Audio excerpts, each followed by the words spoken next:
formation s'organise sur 6 mois. Elle est accessible à tous. Elle se déroule en cours pratiques et en cours théoriques.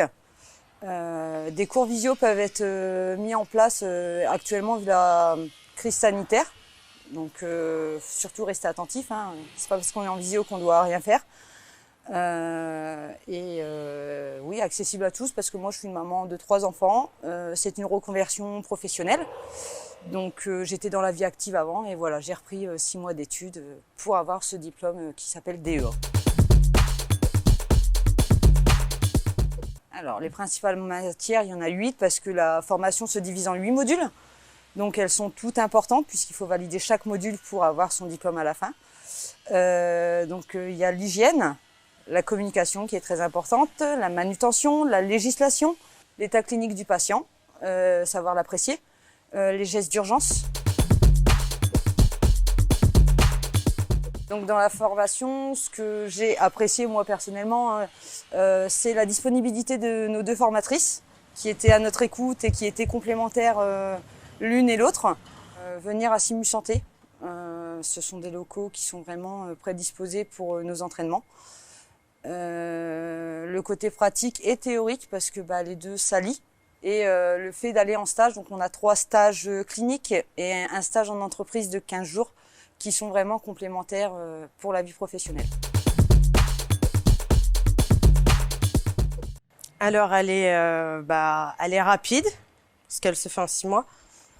C'est une formation assez dynamique et elle est très complète. Je pense que pour réussir ses études, il n'y a pas de secret, même si on est dans une formation d'adulte. La rigueur, savoir se remettre en question, l'adaptabilité et savoir rester concentré. Et quand on apprend quelque chose, il faut pouvoir le comprendre. Si on ne comprend pas ce qu'on apprend, forcément, on va droit à l'échec. Mais c'est vraiment s'il y a du sérieux tout le long de la formation, elle est accessible vraiment à tous. Les activités, c'est du transport sanitaire principalement, d'urgence ou non. C'est l'écoute du patient, c'est l'état clinique du patient. Il ne faut pas oublier que ce sont des patients et qu'il faut être à leur écoute aussi.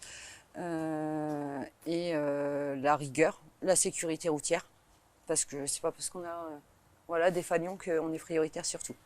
Alors c'est un métier où il faut avoir l'esprit d'équipe, parce que déjà on est amené à travailler avec un équipage, donc on est 2 minimum.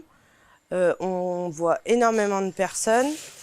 Et c'est un métier aussi où il faut être à l'écoute du patient parce que le patient peut nous donner des informations qui ne donneront pas forcément au médecin et nous, on peut leur faire parvenir. Donc c'est avant tout le transport sanitaire, c'est-à-dire emmener des patients chez des kinés à des consultations ou en hospitalisation.